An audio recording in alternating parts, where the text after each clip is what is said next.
Okay, book two. Today we're going to look at Dario Fo's Accidental Death of an Anarchist. And I'm going to try to go a little bit fast because I'm not sure how much of the footage I can claim rightfully under fair use as a critique. So Dario Fo's play is a fuss satire. It's the accidental death of a Anarchist is based on a true story. It's a true story that happened in Italy, but it also seems to happen in most countries where there's a terrorist bombing. An anarchist is arrested, and in this case, the anarchist dies by falling, being pushed, or jumping out of a window. In this particular case, and Fo liked his work to be ephemeral, and he also wanted it to be local.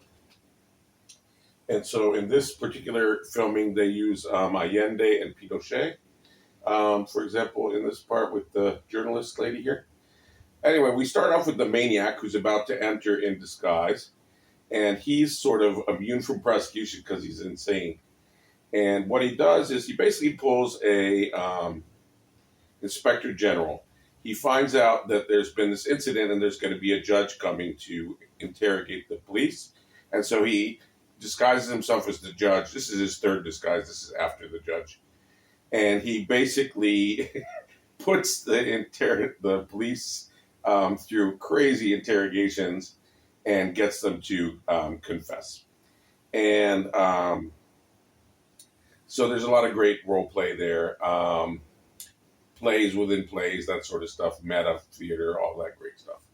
It's also very commedia dell'arte with the main character here is only called Maniac, playing these type parts like the judge, the maniac, and then even the police are sort of like the brute, the cow, side second in command, the dumb officer in uniform. Then we've got the entrance of the journalist here, provides a third level to this interrogation because she has other pieces of information. Like, for instance, the members of the anarchist group that they arrested the guy from consisted of like a dead guy, a neo-fascist infiltrator, a senile guy, a police infiltrator, and what's going to happen now is Mr. The judge, when they find out that the journalist is coming, the police ask the judge to disguise himself as this guy here with the, they don't know he's going to come in with a fake leg and a fake hand and an eye patch. And they basically ask him to disguise himself as this other sort of some forensic guy. And so the great thing about this is we've had the added tension throughout this play that you don't have in, the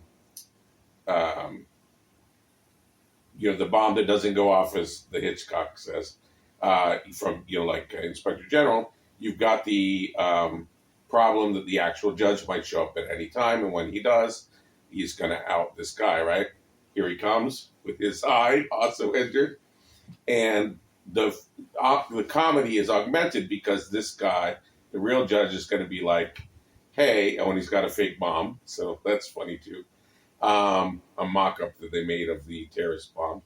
So he's going to try to out the maniac that he recognizes, and he's going to try to keep telling the police, look, this guy's in disguise, but the police know he's in disguise and don't want him to out him in front of the journalist, so they keep like shutting him up, kicking him and slapping him and telling him to shut up. So the revelation scene is super hilarious. You also have the use in this play of what Dario Fo calls grommelot, which is an old French word, I think. Anyway, it's a picture like Rabelais meets Cantinflas. It's basically nonsense words. So there's a lot of that sort of stuff in the Maniacs, especially in the first and third versions of him. His version here and his first version where he's just the maniac. A little less when he's the judge and he's got sort of work to do. But he's still always insane. And that's part of the question, right? Is he totally insane, or is he, in fact, as he's revealed to be at the end, a very, very clever Pimpernel character, anarchist infiltrator? Okay, so did he get himself arrested from the beginning with the intention of doing this interrogation, or did he sort of stumble upon it? That's part of the plot. The plot ends a very clever way. There's a lot of breaking of the fourth wall, which is fun because we have the window in the back, right, of this this setting, this office. Oh, here he's gonna the real piece of the bomb. He's gonna arm it, and then you've got the front. You're right, where the audience would be is a fourth wall that also keeps getting broken. So it's sort of like the breaking of the window. I think that's interesting anyway. So they break the fourth wall. They have tea break at one point. They encourage the audience to boo bad puns. And in the end, they sort of ask the audience to vote on what end do they want.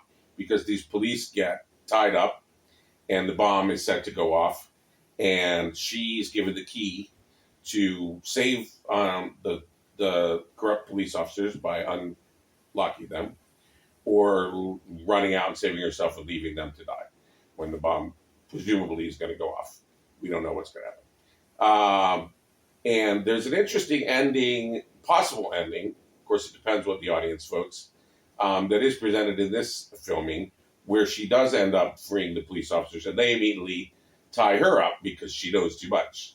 And it's a very interesting sort of Jesus pose that she has against the window. I don't know if we'll get to the very end, and you'll get to see that very interesting vision as well. So what else do we have? Other techniques of faux that he uses here. There you can see them booing the puns. Zine, you've got this sort of idea of tragic comedy. Because, at the end especially, you have this recall to like the Mistero Buffo. Mistero Buffo is one of his plays. It's like a mystery play, which are the old Middle Ages religious plays, and so that's very much present here with this moral question of whether things can be worked out through the system, through her, the journalist, exposing things, or whether in fact we do have to kill these corrupt police or they kill us, as the maniac would. I think that's pretty much most everything that I wanted to cover. Faux also has a character called the Zine, which is sort of like a hunger character. So there's that sort of Marxist undertones here as well, at various parts. Oh, and that's what I would have been remiss if I forgot that part.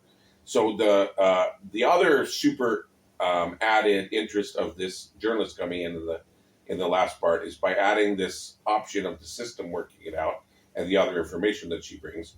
It's also bringing in Franca Rame, who is, 50% of Dario Fo, and he would be the first to say it. She's his wife and collaborator, an amazing creator in her own right. And I think at one point he said the Nobel Prize was for both of them.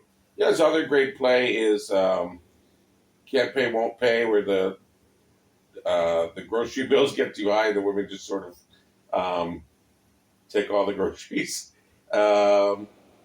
There's a lot of other stuff about Brechtian alienation, but I think we've covered most of everything that I wanted to talk about. Improv, meta theater. So I hope you enjoyed that, and I hope I haven't overused the amount that I'm allowed to of the footage here. And sorry we won't get to the end image with her chained to the window in the second ending option with her against the window in the Jesus pose. But great playwright, Dario Fo, won the Nobel Prize, and well deserved. And check him out, read him. He's